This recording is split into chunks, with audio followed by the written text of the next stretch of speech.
શ્રી શિવ મહાપુરાણ સાંભળનારા સર્વ ભાવિક ભક્તજનોના હૃદયમાં વિરાજમાન પરમાત્માને મારા પ્રણામ। શ્રી શિવ મહાપુરાણના અત્યાર સુધીમાં આપણે 93 ભાગ સાંભળ્યા। આજે આપણે 94મો ભાગ સાંભળીશું। હરિ ઓમ।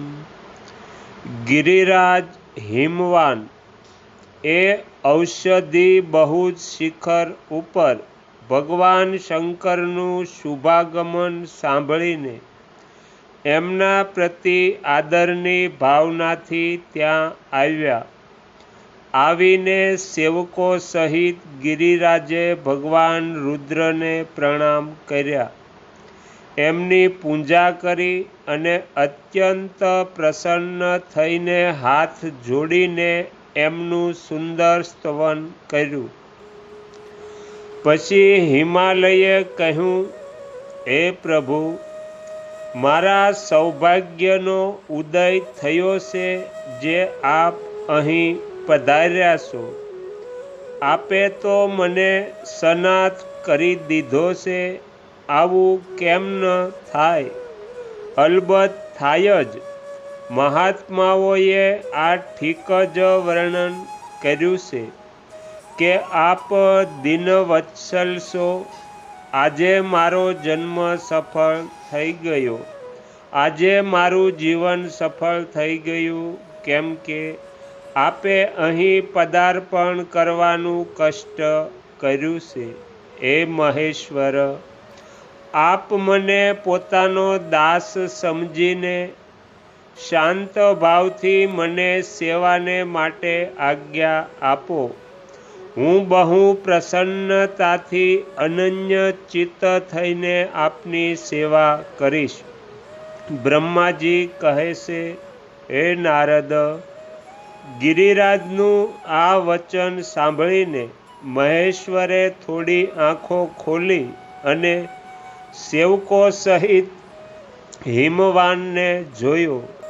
સેવકો સહિત ગિરિરાજને ઉપસ્થિત જોઈને ધ્યાન યોગમાં સ્થિત થયેલા જગદીશ્વર વૃષભધ્વજે જાણે હસતા હસતા કહ્યું, હે શૈલરાજ, હું તમારા શિખર ઉપર એકાંતમાં તપસ્યા કરવા માટે આવ્યો છું।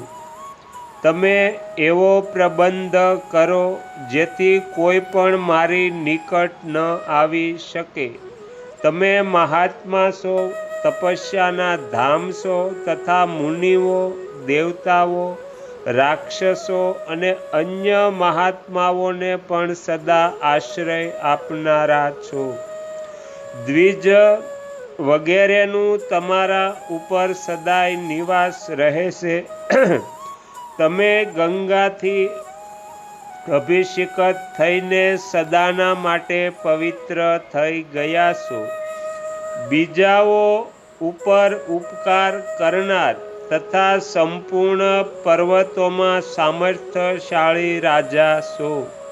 હે ગિરિરાજ, હું અહીં ગંગાવતરણ સ્થળમાં તમારે આશ્રિત થઈને આત્મસંયમપૂર્વક બહુ પ્રસન્નતાની સાથે તપસ્યા કરીશ। હે શૈલરાજ, હે ગિરિશ્રેષ્ઠ, જે સાધનથી અહીં મારી તપસ્યા વગેરે કોઈ વિઘ્ન બાધાઓ ચાલુ રહી શકે એને આ સમયે પ્રયત્નપૂર્વક કરો। હે પર્વત પ્રવર, મારી આ જ સૌથી મોટી સેવા છે। તમે તમારે ઘેર જાઓ અને મેં જે કંઈ કહ્યું છે એનો ઉત્તમ પ્રીતિથી યત્નપૂર્વક પ્રબંધ કરો। બ્રહ્માજી કહે છે, હે નારદ, આવું કહીને સૃષ્ટિ કરતા જગદીશ્વર ભગવાન શંભુ ચૂપ થઈ ગયા। એ સમયે ગિરિરાજે શંભુને આ વાત કહી, હે જગન્નાથ, હે પરમેશ્વર, આજે મેં પોતાના પ્રદેશમાં સ્થિત થયેલા આપનું સ્વાગતપૂર્વક પૂજન કર્યું છે, એ જ મારા માટે મહાન સૌભાગ્યની વાત છે. હવે આપને બીજી કઈ પ્રાર્થના કરું, હે મહેશ્વર? કેટલાય દેવતા મોટા મોટા યત્નનો આશ્રય લઈને મહાન તપ કરીને પણ આપને પ્રાપ્ત કરી શકતા નથી. એ જ આપ અહીં સ્વયં ઉપસ્થિત થઈ ગયા. મારાથી અધિક શ્રેષ્ઠ, સૌભાગ્યશાળી અને પુણ્ય આત્મા બીજો કોઈ નથી, કેમ કે આપ મારા પૃષ્ઠભાગ પર તપસ્યા માટે ઉપસ્થિત થયા છો. હે પરમેશ્વર, આજે હું પોતાને દેવરાજ ઇન્દ્રથી પણ વધારે ભાગ્યવાન માનું છું, કેમ કે સેવકો સહિત આપે અહીં આવીને મારા પર અનુગ્રહ કર્યો, ભાગ્યશાળી બનાવી દીધો. હે દેવેશ, આપ સ્વતંત્ર છો. અહીં કોઈ પણ વિઘ્ન બાધા વગર ઉત્તમ તપસ્યા કરો. હે પ્રભુ, હું આપનો દાસ છું, તેથી સદા આપની આજ્ઞા અનુસાર સેવા કરીશ. બ્રહ્માજી કહે છે, હે નારદ, આવું કહીને ગિરિરાજ હિમાલય તરત જ પોતાના ઘેર જતા રહ્યા. એમણે પોતાની પ્રિયા મેનાને બહુ આદરથી એ સર્વ વૃત્તાંત કહ્યો, સંભળાવી દીધો.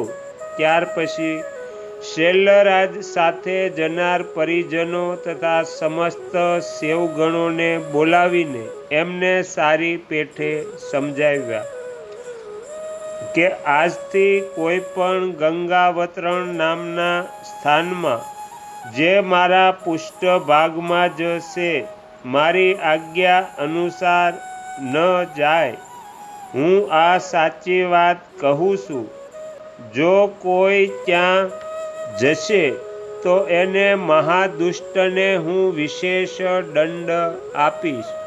હે મુને, આ રીતે પોતાના સમસ્ત ગણોને શીઘ્ર જ નિયંત્રિત કરીને હિમવાને વિઘ્ન નિવારણ માટે જે સુંદર પ્રયત્ન કર્યો એ તમને બતાવું છું, સાંભળો.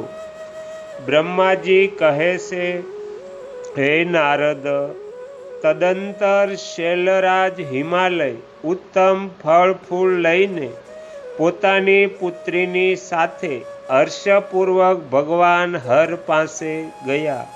ત્યાં જઈને એમણે ધ્યાનપરાયણ ત્રિલોકનાથ શિવને પ્રણામ કર્યા અને પોતાની અદ્ભુત કન્યા કાલીને હૃદયપૂર્વક એમની સેવામાં અર્પિત કરી દીધી.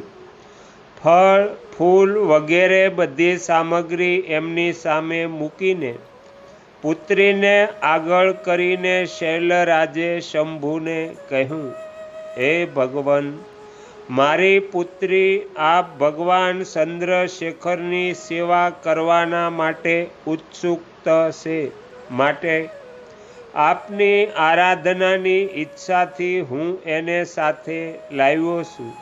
આ એની બે બહેનપણીઓ સાથે સદા આપ શંકરની સેવામાં રહો. હે નાથ, જો આપને મુજ પર અનુગ્રહ હોય તો આ કન્યાને સેવા માટે આજ્ઞા આપો.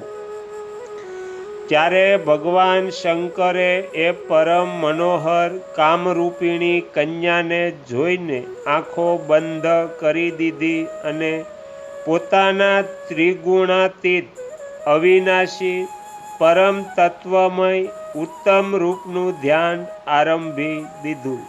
એ સમયે સર્વેશ્વર અને સર્વવ્યાપી જટાજૂટધારી વેદાંત વેદ ચંદ્રકલા વિભૂષણ શંભુ ઉત્તમ આસન પર બેસીને નેત્રો બંધ કરીને ધ્યાનમાં જ લાગી ગયા.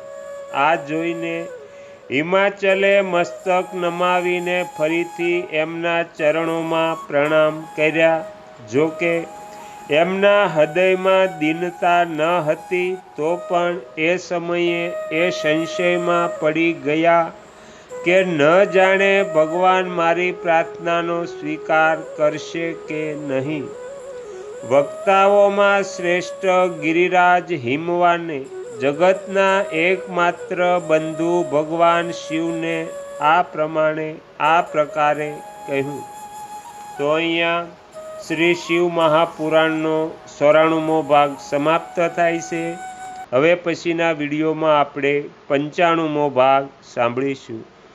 તમે તમારો કિંમતી સમય આપી એકાગ્ર ચિત્તે પ્રસન્નતાપૂર્વક શ્રી શિવ મહાપુરાણ સાંભળ્યું એ બદલ હું આપ સૌનો ખૂબ ખૂબ આભાર વ્યક્ત કરું છું અને આશા પણ રાખું છું કે તમને સાંભળવું ગમ્યું હશે. જો ગમ્યું હોય તો બીજા 5 લોકોને પણ સંભળાવજો. શ્રી સદગુરુ દેવની જય. આગળના વિડીયો જોવા માટે આ ચેનલને સબસ્ક્રાઈબ કરો અને જો આ વિડીયો પસંદ આવ્યો હોય તો લાઈક કરો.